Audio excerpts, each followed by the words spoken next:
নতুন সরকার হওয়ার পর সেই ছবি আমরা দেখতে পাচ্ছি না। আমরা এই মুহূর্তে বিরোধী রাজনীতির দিকে যদি তাকাই, একেবারে মুষল পর্ব চলছে। আরো সহজ করে বলছি, একেবারে ভেঙে যাচ্ছে। দেখুন, এইগুলো হচ্ছে, আমি বলতে পারি এগুলো সুবিধাবাদ। এই কারণে বলবো যে এরা বিরোধী করার মানসিকতা এদের নেই। ঋতব্রত সন্দীপনরা কেন এটা করলো যে আমরা নতুন তৃণমূল, কোথা থেকে জন্ম নিল আমি জানি না। এরা সব একই খাঁচায়, একই ঝাড় থেকে তৈরি। প্রতীক তো ওটাই, চোরেরা চোরই থাক। দেখে অবাক হয়ে যাচ্ছিলাম যে এই ধরনের, মানে যেন বিচ্ছুড়া হওয়া ভাই মেসি, অরূপ বিশ্বাসে যেভাবে করছিল, যেভাবে টানাটানি করছিল, পলিটিক্সটা এতটা নোংরাতে নিয়ে গেছে টিএমসি সরকার যে পরিবারকে টেনে নিয়ে আসছে এখানে। সব তো মানে একদম সাজানো বাগানে ঢুকেছিল, মধু খাচ্ছিল। তো সেই কারণে তারা বিরোধী করার মানসিকতাও নেই। তো সেই কারণে এই তাসের ঘরের মতো এই তৃণমূল দলটা একদম ভেঙে পড়ছে। বাট আমি 5 ইয়ার্স হাঙ্গার কাজ করার জন্য, 5 ইয়ার্স ধরে বিরোধী করেছি, লড়াই করেছি। আমাদের আমাদের মুখ্যমন্ত্রী একটা কথা বলেছে, ব্রিগেডে না আমাদেরকে জেল না করতে হয়। এত চোর আছে টিএমসির, কোনো একটা মানুষ যারা চুরি করেনি এরকম আছে? 5 ইয়ার্স ধরে যেভাবে পলিটিক্স, যেভাবে ডার্টি পলিটিক্স টিএমসি করেছিল, বিভিন্ন রকমের কাজ করতে দেবো না, এ করতে দেবো না, রাস্তা করতে দেবো না, বের করে দেবো, তোমাকে কেটে কুচিয়ে নদীতে ফেলে দেবো, এরকম এরকম প্রচুর থ্রেট হ্যান ছিল। ভীষণ ভীষণ মানে ভয়ঙ্কর ওই রাত ছিল আমার কাছে। বিধানসভার ভেতরে 2021 সাল থেকে আমাদেরকে যেভাবে টর্চার করা হতো, যেন মনে হচ্ছিল আমরা কোনো বিধায়ক না, আমরা কোনো জনপ্রতিনিধি না, তারাই জিতে এসছে, তারাই তারাই যা বলবে তাই। আমাদের কোনো কথা শোনা হতো না, স্পিকার আমাদের কথা শুনতো না। নমস্কার, এই সময় লাইভে আপনাদের স্বাগত। আমি শিলাদিত্য, শুরু করছি রাজনীতি ডিকোডেড।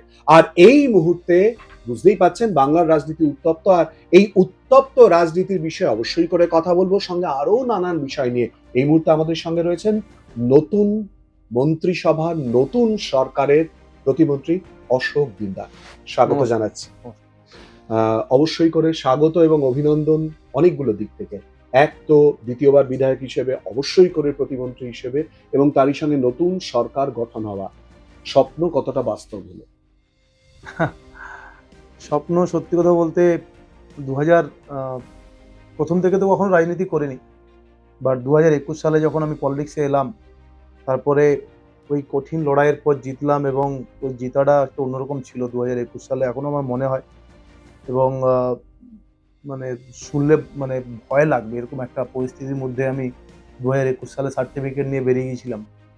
2000 প্রায় 4:45-এর দিকে আমি জিতে গিয়েছিলাম, 4:45 এরকম হবে। 4:15 মোটামুটি জিতে গেছিলাম, এবং 4:45 আমি সার্টিফিকেট পাবো, এইরকম একটা চিন্তাভাবনা ছিল।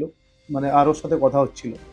সাডেনলি কিছু লোকজন ঢুকলো যে স্যার সার্টিফিকেট দেওয়া যাবে না, তুমি হেরে গেছো। এই করে সেই ঝামেলা, সেই ভয় দেখানো, প্রায় 1:45 অবধি, রাত্রি 1:45 অবধি। ওই সময় মমতা ব্যানার্জি সরকার করে নিয়েছিল 2021 সালে। তো মানে বহুত ফাইট করে বের করে দেবো, তোমাকে কেটে কুচিয়ে নদীতে ফেলে দেবো, এরকম এরকম প্রচুর থ্রেট হ্যান ছিল। ভীষণ ভীষণ মানে ভয়ঙ্কর ওই রাত ছিল আমার কাছে। বাট আমি তাতেও সরিনি। আমি বলেছিলাম জিতে গেছি যখন, আমি সার্টিফিকেট নিয়ে বেরোবো, তাতে আমি মার্ডার হয়ে যাই আর যাই হয়ে যাক না কেন, আমি ছাড়বো না। তো আমাদের অনেকেই বলছিল চলো বেরিয়ে যাবো, এ করবো সে করবো, বাট তাতেও আমি মাত্র 10 থেকে 11 জনকে লোককে নিয়ে আমি দাঁড়িয়েছিলাম। এবং ওই বেঞ্চটাতে এখনো মনে পড়ে, ওইখানে কোলাঘাটের ওই কেটিভিপির স্কুলের ওখানে বেঞ্চটাতে বসেছিলাম, এবং রাত্রিবেলা 1:45 ঠিক হলো সার্টিফিকেট দেবে। তো ওই ওই ঘটনার পর 5 ইয়ার্স ধরে যেভাবে পলিটিক্স, যেভাবে ডার্টি পলিটিক্স টিএমসি করেছিল, বিভিন্ন রকমের কাজ করতে দেবো না, এ করতে দেবো না, রাস্তা করতে দেবো না। কিন্তু আস্তে আস্তে আস্তে আস্তে করে তখন মন্দিরে লাইট দিতে শুরু করলাম, যে এমএলএ তহবিল থেকে যা টাকাগুলো ছিল সেগুলো দিয়ে মন্দিরে লাইট দিতে শুরু করলাম। মানে মন্দির যদি আবার না করতে পারবে না, একটা সেন্টিমেন্ট লাগবে। তো এইরকমভাবে আস্তে আস্তে করে তহবিলের টাকাগুলো শেষ করলাম।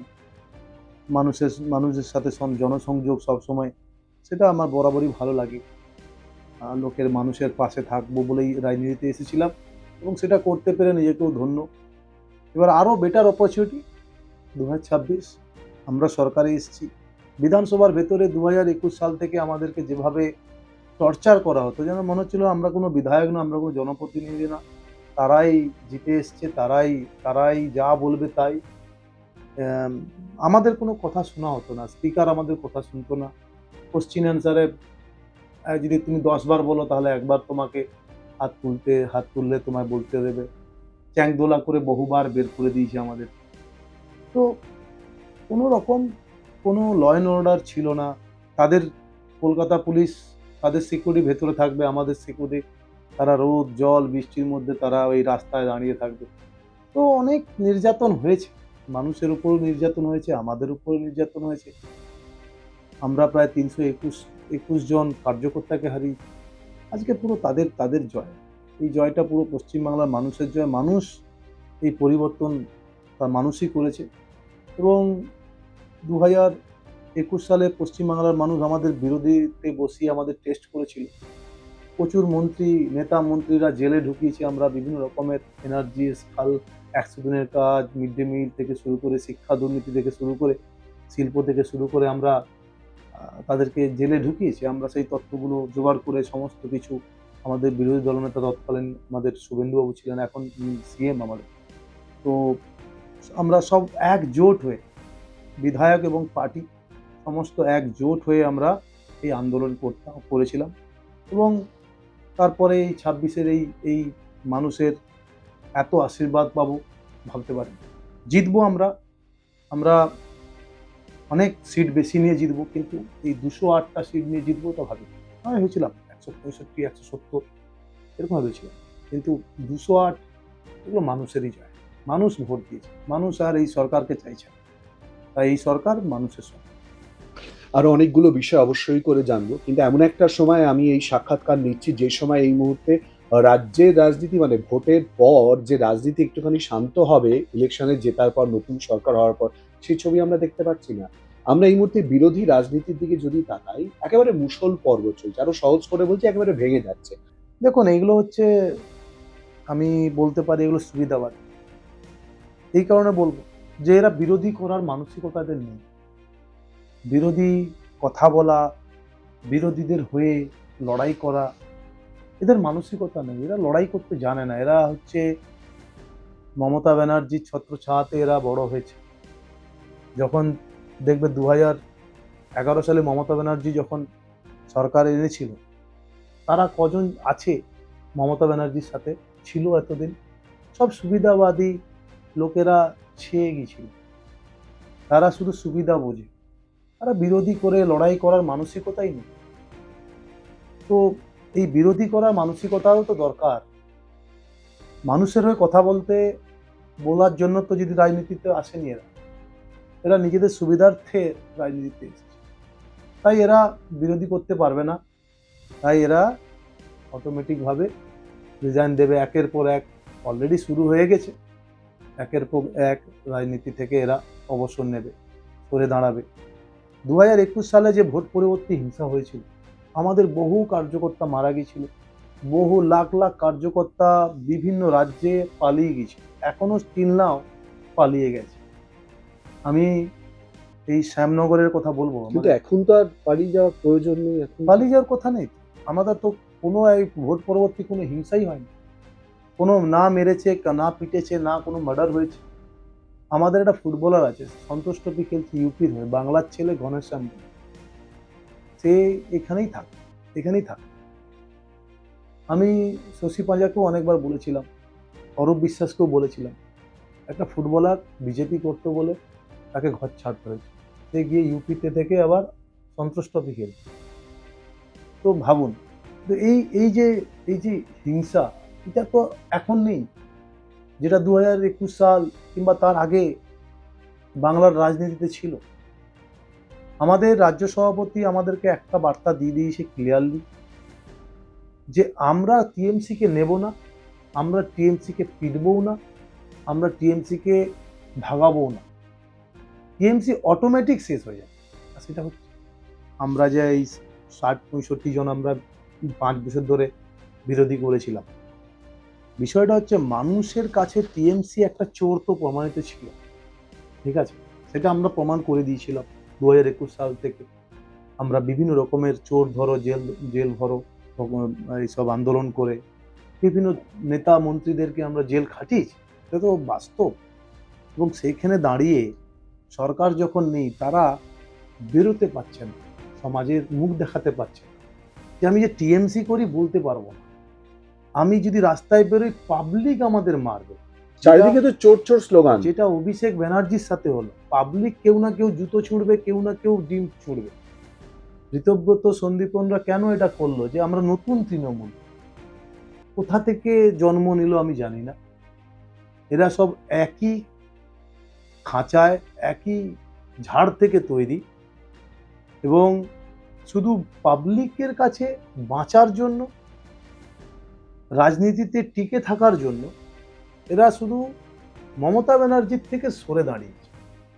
আর নাম তো একই আছে, আর একই প্রতীকে তারা জিতেছে আজকে বিধানসভায়। যদি হিম্মত হয় তাহলে রিজাইন দিক না, আবার বাই ইলেকশন হোক না। তো সেটা কেন করছে না? দল থেকে বেরিয়ে নতুন ভাবে একটা করে মানুষের কাছে নিজেদেরকে নতুন রূপে সাজানোর একটা চেষ্টা। বাট ওই বলে না যে রক্ত ওটাই তো, প্রতীক তো ওটাই, চোরেরা চোরই থাকবে যাই বলো না। আচ্ছা, এই যে চারিদিকে একটা পরিস্থিতি তৈরি হয়েছে, যে কথাটা একটু আগেই উঠে এলো আর কি, চোর চোর স্লোগান দেওয়া হচ্ছে বিভিন্ন জায়গাতেই। ইতিমধ্যে আমরা দেখেছি অরূপ বিশ্বাসের ভাই স্বরূপ বিশ্বাসকে অ্যারেস্ট করা হয়েছে। প্রচুর নেতা, প্রাক্তন মন্ত্রী, ইতিমধ্যেই সুজিত বোস অ্যারেস্টেড হয়ে রয়েছে। বিভিন্ন জায়গাতেই আমরা দেখছি পচা ডিম বা নর্মাল ডিম ছোড়া, জুতো ছোড়া হচ্ছে, চোর চোর স্লোগান দেওয়া হচ্ছে। এই পরিস্থিতিটা আরো বাড়ছে খালি মনে হচ্ছে। এটাকে কোন চোখে দেখা হচ্ছে? দেখুন, যত আমরা অফিসে ঢুকছি, বিভিন্ন জায়গাতে, বিভিন্ন অঞ্চল, বিভিন্ন দপ্তরে যখনই আমরা প্রবেশ করছি, আজকে সেই নথিগুলো তো থাকবে, সেগুলো বেরোচ্ছে আস্তে আস্তে। এবং তারা পালাবে কোথায়? আমাদের আমাদের মুখ্যমন্ত্রী একটা কথা বলেছে, ব্রিগেডে না আমাদেরকে জেল না করতে হয়। এত চোর আছে টিএমসির, কোনো একটা মানুষ যারা চুরি করেনি এরকম আছে? যারা সুবিধা নেয়নি, যারা যারা কখনোই একটা একটা কাজ মানুষের ফ্রিতে করবে, একটা সামান্য রেসিডেন্সিয়াল সার্টিফিকেট দিতে গেলে পয়সা নেয় তারা। তো সেই কারণে তারা এই চোর চোর স্লোগান তো থাকবেই। এবং এরা এখন নিজেদেরকে বাঁচার জন্য এখন বিভিন্ন রকমের চতুর্দিকে প্রধানরা, পঞ্চায়েতরা, এমপি, এমএলএ, লিডাররা সব পালিয়ে যাওয়ার জন্য, নিজেদেরকে সেফ রাখার জন্য এখন রিজাইন করছে। আমি টিএমসি ছেড়ে দিয়েছি। আমি ওরকম নয়। কত দাপট, কত কিছু দেখা গিয়েছিল। দেখুন, তার লিডার যদি এরকম হয়, অভিষেক ব্যানার্জি তার লিডার, সে যদি স্বরাষ্ট্রমন্ত্রীকে বাপ তুলে কথা বলে, আমাদের বিরোধী দল নেতা ছিল তৎকালীন, তার 2 কিলোমিটার দূরে তো ওনার বাড়ির থেকে সেখানে মাইকে করে বলছে তোর বাপকে ডেকে নিয়ে আয়। প্রধানমন্ত্রীকে বলছে তোর বাপের ক্ষমতা থাকলে বাঁচা। 7 তারিখে 12টার পর তোর কোন বাপ দিল্লি থেকে বাঁচাতে আসবে? ময়নাতে গিয়ে আমাকে বলছে তোর রাজনীতিক বাপকে ডাক, অশোক দিনদার। তো বাপ ছাড়া কারো কথা নেই। এই ধরনের রাজনীতি, আমি জানি না পলিটিক্সটা এতটা নোংরাতে নিয়ে গেছে টিএমসি সরকার, যে পরিবারকে টেনে নিয়ে আসছে এখানে অন্য কারো বাপ বানিয়ে দিচ্ছে যাকে তাকে। মানে এতটা নোংরা রাজনীতি, এতটা উদ্ধত্ত অভিষেক ব্যানার্জির ছিল। তো সেইটা দেখেই পুষ্পা, সেই জাহাঙ্গীর কোথায় গেল? সেই দাপট শেষ। জনতার দরবারে সবাইকে দাঁড়াতে হবে, এখন তাকেও দাঁড়াতে হয়েছে, এবং যাবে কোথায়? তো বেশি উদ্ধত্ত হওয়া ভালো না। মানুষের ভোটে জেতা আমরা লোক, আমরা জনপ্রতিনিধি, আমরা মানুষের জন্য কাজ করতে এসেছি। দ্যাটস 4 তারিখে ভোটে জেতা হয়েছে বা ফলাফল জানা গেছে, আর অপরদিকে যদি আমরা দেখি তৃণমূল কংগ্রেস ভোটে হেরেছে, সরকার থেকে তারা চলে গেছে। 9 তারিখে ব্রিগেডের শপথ নিয়েছেন নতুন মুখ্যমন্ত্রী শুভেন্দু অধিকারী। আর 1 মাসের মধ্যে বিরোধী দল এইরকম ভাবে ভেঙে যাবে, মানে রাজনৈতিক যে একটা ম্যাচুরিটি সেই জায়গা থেকে কখন, আজ না হয় মন্ত্রী, এর আগে 2021-এ বিধায়ক হয়েছিল। সেই জায়গা থেকে কখনো মনে হয়েছিল যে 1 মাসের মধ্যে একেবারে উথাল পাথাল পরিস্থিতি তৈরি হবে বিরোধী রাজনীতি নিয়ে? তোমরাও তো বিরোধিতা করেছো গত 5 বছর। এটা কখনো ভেবেছিলে? এটা এক্সপেক্ট করেছিলে? দেখুন, আমরা ভেবেছিলাম যে টিএমসি থাকবে না। আমাদের রাজ্য সভাপতি শ্রমিকদা সবসময় বরাবরই বলছিলেন যে টিএমসি দলটা থাকবে না। এখানে বিরোধীদেরকে আমরা টাচও করিনি, আমরা কিছুই করি, তারা নিজেরাই শেষ হয়ে যাচ্ছে। তারা তারা জীবনে বিরোধী করেনি। যারা টিএমসি দলটা করছে এখন এই বর্তমানে, তারা বিরোধী মমতা ব্যানার্জি ছাড়া তো কেউ বিরোধী করেছে বলে আমার জানা নেই। সব তো মানে একদম সাজানো বাগানে ঢুকেছিল, মধু খাচ্ছিল। তো সেই কারণে তারা বিরোধী করার মানসিকতাও নেই। তো সেই কারণে এই তাসের ঘরের মতো এই তৃণমূল দলটা একদম ভেঙে পড়ছে 1 মাসের মধ্যে। এবং মানুষজন যেভাবে আমাদেরকে সাপোর্ট করছে, আমাদের শুধু তো আমাদের 5টা মন্ত্রী কাজ করছে এখনো তো কেউ কাজ করছে না। তাতেই যেভাবে দৌড়াচ্ছে আমাদের সিএম, মানে ভাবা যায় না। যদি আজকে আমরা সবাই মিলে যদি দৌড়াই 40-45 জন মিলে, তাহলে বাংলার অগ্রগতি, বাংলাকে সেই শীর্ষে নিয়ে যেতে আমাদের অত বছর সময়ও লাগবে না। আমরা যে বাংলা এত বছর যে পিছিয়ে আছে, দীর্ঘ প্রায় 35-40 বছর পিছিয়ে বাংলা, এরা টিএমসি বলতে এগিয়ে বাংলা। প্র্যাকটিক্যালি কিন্তু নয়, আমরা পিছিয়েই ছিলাম। তো সেক্ষেত্রে আমাদের লক্ষ্য এখন উন্নয়ন। আমাদের বিরোধী কে কি করছে, কে রিজাইন দিচ্ছে, আমরা সত্যি কথা বলতে এতটুকু আমরা বদারও নয়, আমরা খবরও রাখার চেষ্টা করি না। We are waiting for opportunity. আর আমরা যে অপরচুনিটিটা পেয়েছি সেটা গ্র্যাব করে আমরা বাংলাকে এগিয়ে নিয়ে যেতে চাই ইচ অ্যান্ড এভরি ডিপার্টমেন্ট। এটাই আমাদের লক্ষ্য, বিজেপির এটাই লক্ষ্য। ডবল ইঞ্জিন সরকার এই প্রথমবার স্বাধীনতার পরে পশ্চিমবাংলায়, সেটা বাংলাকে যে পিছিয়ে পড়েছিল এতদিন, এটাকে এগিয়ে নিয়ে যাওয়ার দায়িত্ব এখন পশ্চিমবাংলার মানুষ আমাদের হাতে তুলে দিয়েছে। আমাদের দায়িত্ব, আমাদেরকে 200% এফোর্ট দিয়ে সেটাকে নিজেদের শোল্ডারে, কাঁধে, মাথার উপর বয়ে নিয়ে যেতে হবে। ইচ অ্যান্ড এভরি ডিপার্টমেন্টে যাতে বাংলা এগিয়ে যায়, ডবল ইঞ্জিন সরকার, অশোক দিনদার বক্তব্য। আমরা জানি এখনো পর্যন্ত দায়িত্ব বন্টন পুরোপুরিভাবে হয়নি, কিন্তু এটা স্পষ্ট হয়ে যাচ্ছে যে অবশ্যই করে অশোক দিন্দা যেহেতু নাম, যার সঙ্গে খেলার একেবারে আদ্যপান্ত যোগ, অশোক দিন্দা হয়েছে এই খেলার জন্য, এই ক্রিকেটের জন্যই হয়েছে। সেই জায়গায় এই মুহূর্তে যদি প্রথম 3টে কাজ করার কথা বলা হয় অশোক দিন্দাকে, কোন কোন দিকে নজর দেবে মন্ত্রী হিসেবে? কোন ডিপার্টমেন্টে? আচ্ছা, ক্রীড়া। ক্রীড়া, আপাতত ক্রীড়া ধরে এগিয়ে। দেখুন, ফার্স্ট অফ অল প্লেয়ারদের 3টে জিনিস লাগে। প্লেয়ারদেরকে ভরসা দিতে হয় আগে যে আমরা তোমার পিছনে আছি। 2, তাদেরকে ইনফ্রাস্ট্রাকচার দিতে হয়। তাদের যেখানে প্র্যাকটিস করবে, ইনফ্রাস্ট্রাকচার মানে তাদের মধ্যে যেখানে প্র্যাকটিস করবে, প্র্যাকটিস কোচ, ক্রিকেট হলে ক্রিকেট, ফুটবল হলে ফুটবল, হকি হলে হকি, অ্যাথলিটস হলে অ্যাথলিটস, ব্যাডমিন্টন, টিটি, সমস্ত ডিপার্টমেন্ট তাদেরকে ফেসিলিটিসগুলো দিতে হবে। ভালো ট্রেনার দিতে হবে, ভালো কোচ দিতে হবে। তো প্লেয়ারদেরকে এই কয়েকটা জিনিস যদি আমরা প্রোভাইড করতে পারি ঠিকঠাকভাবে, তাহলে বাংলার প্লেয়ার, যে আগের অলিম্পিকে একটাও বাংলার প্লেয়ার যায়নি, কেউ ইন্ডিয়া রিপ্রেজেন্ট করতে পারেনি, অলিম্পিকে যায়নি, আমরা এত বড় একটা স্টেট, 10 কোটি মানুষ পশ্চিমবাংলায়, আমরা একটা প্লেয়ার অলিম্পিকে প্রতিনিধিত্ব করতে যেতে পারিনি, প্রাইজ নিয়ে আসা তো দূরের কথা, গেলে তো প্রাইজটা পাবে। তো সেই অবধি পৌঁছাতে পারছি না, তার মানে কতটা পিছনে। অশোক দিন্দা কোচিং করাবে? অশোক দিন্দা কোচ এখনো আছে তো। অশোক দিন্দা তো বাংলার, আমি ক্রিকেটার ছিলাম, আমি ক্রিকেটে বাংলার ভিশনের আমি বোলিং করছিলাম, এখনো আমি থাকবো আগামী দিনে। আমি খেলোয়াড় মানুষ ফার্স্ট, আমি কোচ করবো, কোচিং থাকবো, বাচ্চাদেরকে যতটুকু জানি সেটা তো তাদেরকে তাদেরকে বলবো। তা নাহলে আমার এত বছরের যে কেরিয়ার, তাহলে আর কি লাভ হলো।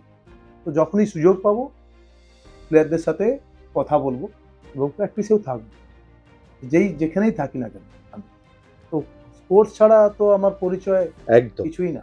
একদম। মাত্র ২ মাস আগেও মন্ত্রী ছিলেন মনোজ তিওয়ারি, আর তার ঠিক ৫ বছর আগে মন্ত্রী ছিলেন লক্ষ্মীরতন সিকদার। দুজনেই খেলার জগতের এবং দুজনেই ক্রিকেটের সঙ্গে জড়িত, নিশ্চয়ই ক্রিকেটের সহযোদ্ধা আরকি সেই জায়গা থেকে। সেই দুজনের মন্ত্রিত্বে এবং তারপর অশোক দিন্দা, এই মুহূর্তে যদিও আমি জানি, সবাই জানে এটা, এই মুহূর্তে ডিপার্টমেন্ট ভাগ হয়নি। কিন্তু সেটা অশোক দিন্দার চোখে ডিফারেন্সটা কি তাদের কাজের সঙ্গে? ডিফারেন্স তো অ্যাজ এ লক্ষ্মী মনোজ, মানে এলআর মনোজ, আমাদের সাথে কোনো ডিফারেন্স নেই। বা ডিফারেন্স এটাই, ওরা শাসক দলে থেকে মন্ত্রিত্ব পেয়েছে, ওরা কখনো বিরোধী করেনি। তো সেই কারণে সেই মন্ত্রী হওয়ার যে আগ্রহতা, কাজ করার যে মানসিকতা, এটা হয়তো আমার মনে হয় ওরা সেটা বুঝতে পারে। বাট আমি 5 ইয়ার্স হাঙ্গার কাজ করার জন্য, 5 ইয়ার্স ধরে বিরোধী করেছি, লড়াই করেছি, বিভিন্ন স্পোর্টস নিয়ে স্পিকারের সামনে স্পোর্টস মিনিস্টারকে প্রশ্ন করেছি, কেন হকি স্টেডিয়াম নেই পশ্চিমবাংলায়, কেন অলিম্পিকে প্লেয়ার যাবে না, কেন মুখ্যমন্ত্রীর ভাই এতগুলো দপ্তর নিয়ে বসে থাকবে, কেন আপনার অরূপ বিশ্বাসের ভাই সে কেন দপ্তর নিয়ে বসে থাকবে।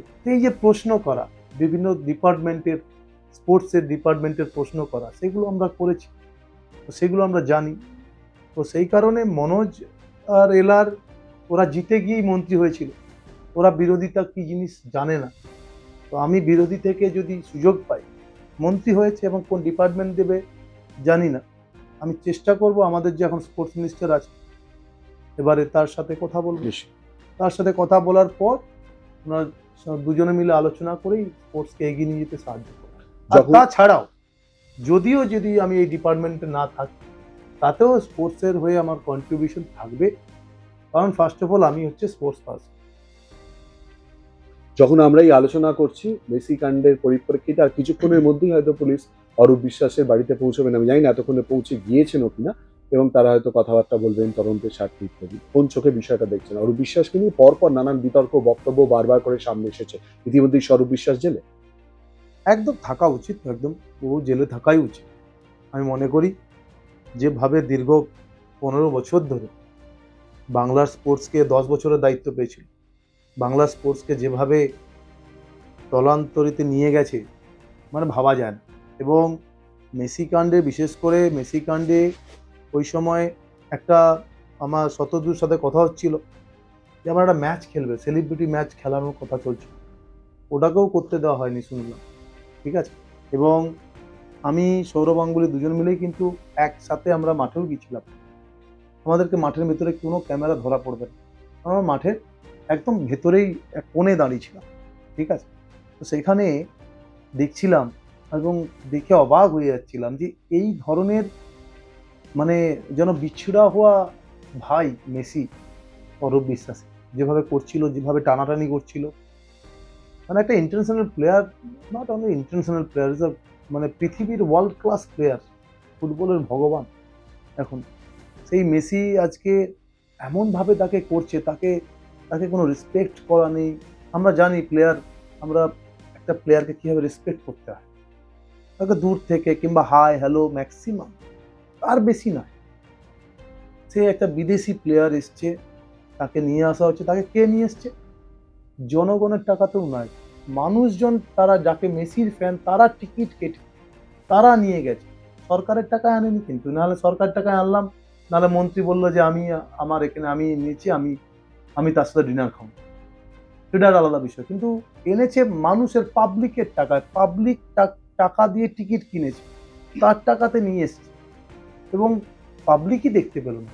কিন্তু দেখুন হায়দ্রাবাদে হয়েছে, মুম্বাইতে হয়েছে, কোথাও কোনো সমস্যা নেই। মেসিকে সবাই দেখেছে, মেসি খেলেছে, বাচ্চাদের সাথে খেলেছে, সিএম এর সাথে খেলেছে, হায়দ্রাবাদের সিএম এর সাথে খেলেছে, কিন্তু এখানে সম্পূর্ণ আলাদা।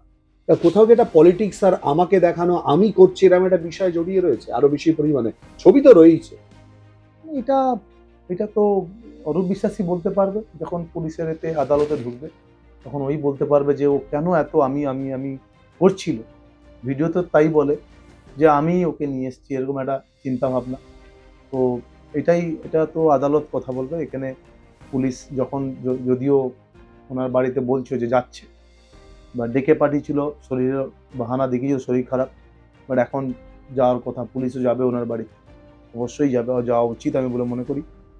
এবং এক্ষেত্রে ছানবিন করা উচিত যে মেসি কাণ্ডের যে মেশ হলো সেটা কীভাবে হলো, তার জন্য কে দায়ী, সেগুলো বের করা উচিত। একটু আগেই একেবারে শুরুতেই কার্যত যে কথা হচ্ছিল, তুমি বলছিলে যে মুখ্যমন্ত্রী এই মুহূর্তে যে হারে দৌড়চ্ছেন, যে হারে পর পর প্রকল্প, সেটা অন্নপূর্ণা যোজনা হতে পারে, এবং তার সঙ্গে যেটা পলিটিক্যালি এজেন্ডায় বারবার করে সামনে চলে এসেছে, অনুপ্রবেশ রোখার জন্য ইতিমধ্যে বিএসএফ এর সঙ্গে সই হয়েছে এবং তা কার্যকর করার জন্য ইতিমধ্যেই কাজ শুরু হয়ে গেছে। এই মুহূর্তে যে হারে দৌড়নো হচ্ছে, যে কাজগুলো বাকি রয়েছে, সেক্ষেত্রে যদি স্পোর্টসের কথা বলা হয়, এক তো 3টে ভিশনের কথা বলেছো, ইনফ্রাস্ট্রাকচারের কথা বলেছো, কোচিং এর কথা বলেছো এবং তাদের ভরসা দেওয়ার কথা বলেছো। ইনফ্রাস্ট্রাকচারালি যদি কেন্দ্রের কোনো রকম সাহায্যের প্রসঙ্গ আসে, সেক্ষেত্রে অ্যাজ স্পোর্টস পার্সন কোন কোন দিকে নজর দিলে ভালো হয়, কেন্দ্রকে কি কি অনুরোধ করবে? 3টে পয়েন্ট। দেখুন, প্রথমত আমাদের খেলো ইন্ডিয়ার সাথে যুক্ত হতে হবে। খেলো ইন্ডিয়া যেভাবে টুর্নামেন্ট করে, যেভাবে অর্গানাইজ করছে, যেভাবে ইভেন্ট করছে, দেখার মতো। বাংলাতে এই খেলো ইন্ডিয়া করতে দেওয়া হয় না। বাংলাতে 2021 সালে, তখন ওই সময় তৎকালীন সেন্ট্রালের স্পোর্টস মিনিস্টার ছিলেন অনুরাগ ঠাকুর, এবং ওনার সাথে আমার ভালো সম্পর্ক ছিল, কারণ উনি বিসিসিআই ওই সময় প্রেসিডেন্ট ছিলেন, আমি ওই সময় ইন্ডিয়ার হয়ে খেলছিলাম। তো সেই কারণে ওনার সাথে আমার ভালো সম্পর্ক ছিল। তো আমিও বিজেপি থেকে এমএলএ হলাম। 2022 সালে আমি গেলাম করোনার পরে, গিয়ে ওনার সাথে মিট করলাম। উনি আমাকে বললেন যে স্পোর্টস দপ্তরকে আমরা বহুবার লেটার করেছি সাই থেকে, সেখান থেকে প্রায় 25 একর জায়গার উপরে 8খানা অলিম্পিক স্পোর্টসকে ডেভেলপমেন্ট করার জন্য কিছু ডিস্ট্রিক্টের জায়গা চেয়েছিল, সেই জায়গা দেয়নি। প্রায় 200 কোটি টাকার বেশি প্রজেক্ট হবে। আমি এই নিয়ে বিধানসভাতে আওয়াজ তুলেছিলাম, আমাকে তো সাসপেন্ড করে দেবো, এরকম একটা হুমকি থ্রেট দিল স্পিকার, যদি না তুমি প্রুফ দিতে পারো। আমি আবার দিল্লি থেকে আবার লেটার মাগিয়ে আবার লেটার দেখালাম। তো এই যে সেন্ট্রাল টাকা দিতে চাইছে, অথচ বাংলা শুধু জায়গা দেব না বলে করবো না, এই যে মানসিকতা, সেটা আর নেই। দেখো, এখন বিএসএফকে জায়গা দিচ্ছে, এখন রেলকে আমরা জায়গা দিচ্ছি। যত পশ্চিমবাংলার যদি জায়গা না দিই, তাহলে কাজটাকেই করবে সেন্ট্রাল। তো এই যে ডবল ইঞ্জিনের যে ফায়দাটা এবারে পাবে মানুষ, এই কারণে 500 প্রায় নতুন রেল এই নেক্সট 5 ইয়ার্সে হবে। অশ্বিনী বৈষ্ণবজি সেদিন আমাদের সামনেই বলেছে, প্রায় 60খানা জায়গাতে নতুন রেল লাইন টানা হবে। তো দেশকে আগে সেফ রাখতে হবে, সেই কারণে আমাদের মুখ্যমন্ত্রী সঙ্গে সঙ্গে বিএসএফকে জায়গা দিয়ে সেখানে কাঁটাতারের জাল লাগানোর ব্যবস্থা করছে। আর যে বললে বহিরাগত রোহিঙ্গারা কত পালিয়ে গেছে, ওইভাবে পিছন দিক দিয়ে এখনো কত পালাচ্ছে, শেল্টার তৈরি হয়েছে একদম। আলাদা করে। ক্রিকেটের উন্নতি বা ক্রিকেট এগিয়ে গেছে, এগিয়ে যাচ্ছে অবশ্যই করে, কিন্তু বাঙালির সঙ্গে তো ফুটবলের একটা অঙ্গাঙ্গী সম্পর্ক রয়েছে। এই মুহূর্তে আমরা যদি দেখি, খেলার প্রচুর ক্ষেত্র তৈরি হয়েছে। ফুটবল সহ অন্যান্য ক্ষেত্রের উন্নতির জন্য অশোক দিনদার ভাবনা।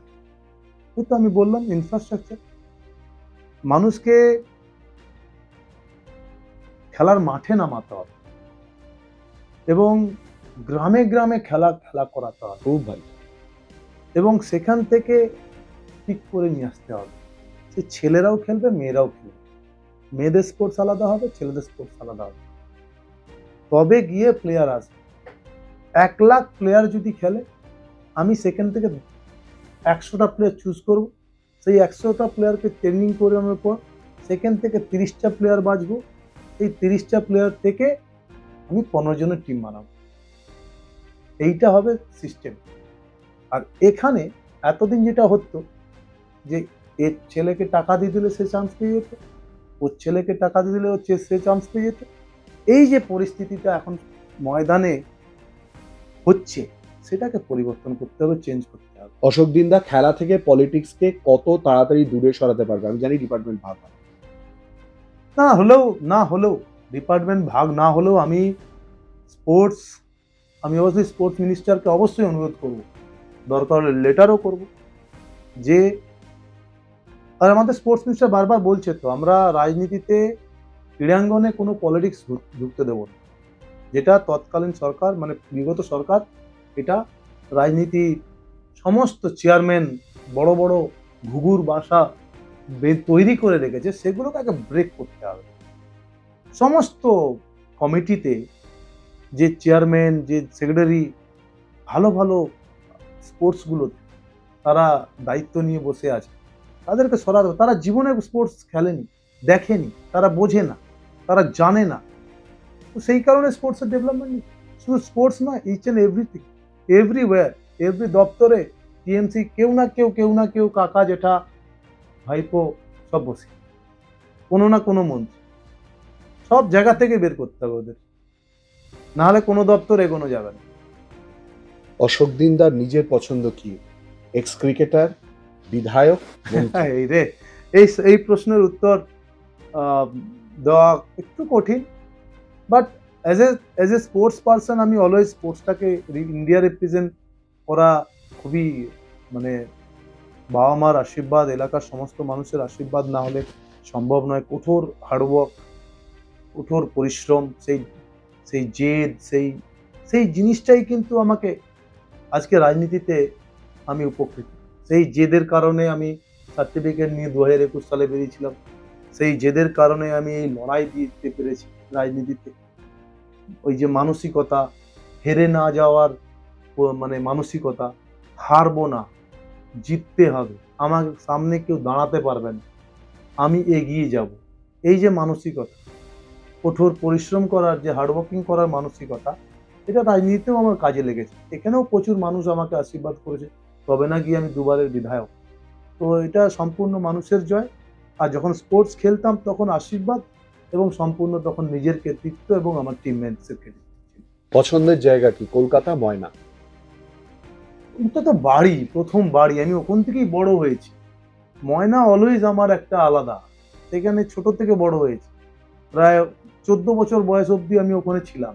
তারপরে 14 বছর পরে আমি কলকাতাতে এলাম, তখন এভরিডে যাতায়াত করতাম। এবার 2008-এর পর থেকে আমি কলকাতাতে বেশিরভাগ সময় কাটাতাম।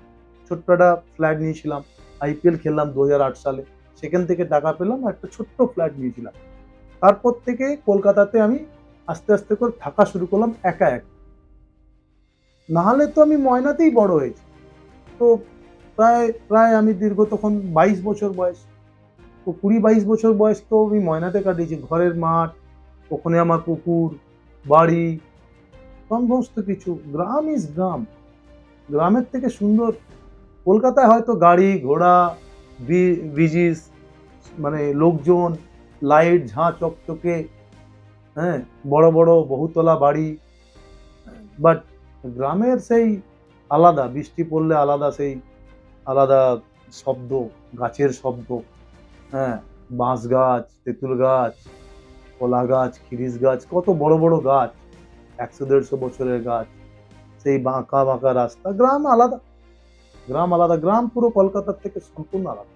আর আমি পুরো পাতি গ্রামের ছেলে, সেখানে কোনো টাউনও নেই, খেলার মাঠও ছিল না, জানি না কিভাবে ক্রিকেট খেললাম। এটা সম্পূর্ণ আমার মামার কৃতিত্ব।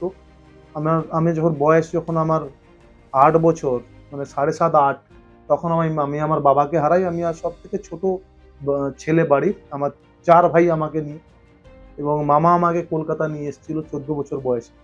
ঘুরতে এসেছিলাম, খুব বদমাশ ছিলাম, সারাদিন খেলে বেড়াতাম বিভিন্ন সিজন গেম, ফুটবলের সময় ফুটবল, ক্রিকেটের সময় ক্রিকেট। ক্রিকেটটাতে কিরকম খেলতাম, ওই ধান চাষ যখন উঠে যেত, ওই মাঠের মধ্যেই ওই ধানের ওই লাড়া বলে ওটাকে, ধান কেটে নেওয়ার পর যে গাছটা রয়ে যেত পড়ে থাকবে। সেটাকে লাড়া বলে, সেটাকে কেটে কোদাল দিয়ে আমরা সেটাকে অর্ধেকটা উইকেট বানাতাম, করে সেখানে ইঁদুরের মাটি গুঁড়ো গুঁড়ো, কিংবা বাঁশ গাছের গোড়ার থেকে মাটি নিয়ে গিয়ে আমরা বন্ধুরা মিলে সাইকেলে করে বয়ে বয়ে নিয়ে গিয়ে সেখানে ধুরমুস দিয়ে পিটিয়ে উইকেট বানাতাম, সেখানে আমরা টেনিস বলে প্র্যাকটিস করতাম, ম্যাচ খেলতাম। তো ওই 1.5 থেকে 2 মাস সেই সময় আমরা খেলতাম। তারপরে কিন্তু আবার চার্জ হতো, খেলা ক্রিকেট খেলা শেষ, তখন আবার অন্য গেম। তো এইভাবে বড় হয়েছি আমরা। তো কলকাতায় ঘুরতে এসেছিলাম মামার সাথে পুজোর সময়। সেই সময় টলিগঞ্জে ওখানে প্র্যাকটিস হচ্ছিল। দেখার পর প্রথমবার চোখে দেখেছি ডিউস বল। তো 9 এর পরীক্ষা দিয়ে আমি এসেছিলাম। তো সেই আসার পর সেই কোথা দিয়ে কি বললাম মামাকে, মামার কি মনে হলো, মামাকে বললাম এদের দ্বারা হবে না, এদের থেকে ভালো আমি খেলি। মামার সঙ্গে সঙ্গে মামা চার্টার্ড অ্যাকাউন্ট্যান্ট ছিলেন। তো মামার সঙ্গে সঙ্গে মাথায় ক্লিক হলো, আমার মায়ের সাথে কথা বললো, দাদাদের সাথে কথা বললো, তো ঠিক আছে ট্রাই করুক। তো আমাকে একটা সময়সীমা বেঁধে দিয়েছিল যে এতদিনের বেশি সময় দেওয়া যাবে না। প্রথমে শুরুতে দিয়েছিল, তারপরে আমাকে সময় দিয়ে দিয়েছিল। আমি চেয়েছিলাম আমাকে 1.5 থেকে 2 বছর দাও, তারপরে আমি আর আসবো না। ওই এভরিডে ভোরবেলা বেরোতাম, আসতে 4 ঘন্টা, যেতে 4 ঘন্টা করে টালিগঞ্জে প্র্যাকটিস করতাম আমি। মানে এভরিডে 8 আওয়ার্স জার্নি করে আমি ক্রিকেট খেলেছি। এখন বহু মানুষ, বহু ছেলেরা আমাকে দেখে পূর্ব মেদিনীপুর, পশ্চিম মেদিনীপুর থেকে তারা খেলতে আসে কলকাতা। প্রচুর কোচিং ক্যাম্প হয়েছে, প্রায় 100টার মতো কোচিং ক্যাম্প হয়েছে পূর্ব পশ্চিম মেদিনীপুরে। তখন একটা ছিল না, কোলাঘাট ক্রিকেটে একটি বলে একটা জায়গা ছিল, ওখানে ছিল, আদারওয়াইজ আর কোথাও ছিল না। ওরাও আমাকে হেল্প করেছে কোলাঘাট ক্রিকেটে এই, তো সেই সময় তো ডিস্ট্রিক্ট খেলতে গিয়েছিলাম। আমাকে ডিস্ট্রিক্টে বললো যে তোমাকে খেলতে হলে আমাদের ক্লাবে ভর্তি হতে হবে। সঙ্গে সঙ্গে ডিস্ট্রিক্টও খেললাম না। যে ডিস্ট্রিক্ট খেললে রেলের চাকরি হয়, কোটা সিস্টেম হয় না, ডিস্ট্রিক্ট খেললে চাকরি হবে, ইউনিভার্সিটি খেললে চাকরি হবে, তো সেইগুলো সুযোগ ছিল না। আস্তে আস্তে করে বেঙ্গলে খেললাম,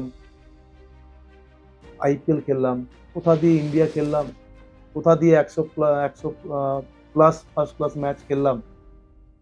লাইফটা কোথা দিয়ে কোথায় চলে গেল, এখন বিদায় হয়ে গেলাম দুবারে। মন্ত্রী হয়ে গেলাম প্রথমে। আমার শেষ প্রশ্ন, পাতি গ্রামের ছেলে কোট আনকোট অশোক দিন্দা যে কথা বলেছে সেই জায়গা থেকে, পাতি গ্রামের ছেলে অশোক দিন্দাকে দেখলাম যখন মন্ত্রী হিসেবে সেই শপথ নিতে যাচ্ছেন, সেই সময় সঙ্গে স্ত্রী। কি বলছেন, কি প্রত্যাশা রাখছে পরিবার একটা জিনিসই বলে যে সবসময় অলওয়েজ আমার সাথে আছে আমার ওয়াইফ। আমার উনি একটা জিনিসই বলে যে যেভাবে হার্ডওয়ার্ক করো, যেভাবে মানুষের জন্য সবসময় চিন্তা ভাবনা করছি আমি। যখন আমি ক্রিকেট খেলতাম তখন সবসময় টিম নিয়ে ভাবতাম। আর এখনও সেই রকম এলাকার লোক, এলাকায় কীভাবে ডেভেলপমেন্ট, কি করব না, কিভাবে করব, তো এইসবই সারাক্ষণ ভাবতে থাকি, প্ল্যান করতে থাকি। যত চিন্তা করব, যত ভাববো, সেগুলোকে ইমপ্লিমেন্ট করতে পারবো, নাহলে তো করতে পারবো না। তো নিজেরও কিছু সে থাকবে না। তো সেই কারণে সেগুলো নিয়েই ভাবি, মানুষের কীভাবে ওখানে একটা ভালো একটা হসপিটাল করা যায় কিনা, কোন জায়গাতে কোন পরিস্থিতি এখন আছে, এই স্কুলের কি পরিস্থিতি আছে, এই রাস্তাঘাটের কি পরিস্থিতি আছে। তো এইগুলোকে সব 5 বছরে তো এমন কোনো গ্রাম নেই ময়নায় আমার ঘোরা নেই। তো সেইগুলো যখন বিরোধী ছিলাম করতে পারিনি, সেগুলোকে এখনই একদম করে নিতে হবে, ঝাঁ চকচকে করে নিতে হবে। যা প্রতিশ্রুতি দিয়েছি, আগামী দিনে মানুষ যেন বলতে না পারে যে প্রতিশ্রুতি দিয়েছিল অথচ করেনি, সেটা করতে হবে। তো এইগুলো আমার মধ্যে খুব আছে। যখন পারিনি আমি সোজা বলে দেবো, বিরোধী ছিলাম, পারিনি। বাট এখন আমি শাসকে আছি, রেসপন্সিবিলিটি অনেক বেশি মানুষের আমাদের থেকে, শুধু ময়না বলে নয়, আশেপাশে আরও এলাকার লোকজনের, এখন আবার মন্ত্রী। তো কোন দপ্তর পাবো জানি না, যে দপ্তরই পাবো তার পুরো মানে 100% নিজেকে উজাড় করে দেবো, এটাই বলতে পারি। অনেক ধন্যবাদ আমাদের সঙ্গে এই আলোচনায় অংশগ্রহণ করার জন্য। বিরোধী রাজনীতি থেকে গুগলি দিয়ে এই মুহূর্তে দ্বিতীয়বারের বিধায়ক থেকে মন্ত্রী হয়ে যাওয়া অশোক দিন্দা বারবার করে বলছেন যে পাতি গ্রামের ছেলে, কিন্তু তা বলে কাজ করব না সেটা কখনোই নয়। অবশ্যই করে কাজ করব, এবং ঠিক যেরকম ভাবে ডবল ইঞ্জিন সরকারের কথা বলছেন, তার পাশাপাশি মুখ্যমন্ত্রী শুভেন্দু অধিকারীর কথা বলে বলছেন তিনি যদি এ হারে দৌড়তে পারেন, আমরা সবাই মিলে যখন দৌড়বো, তাহলে তো উন্নয়ন আটকে রাখা যাবে না। আমরা অপেক্ষা করব সেই দিনের জন্য। আর আপনাদের চোখ থাকুক এই সময় লাইভে। ভালো থাকুন।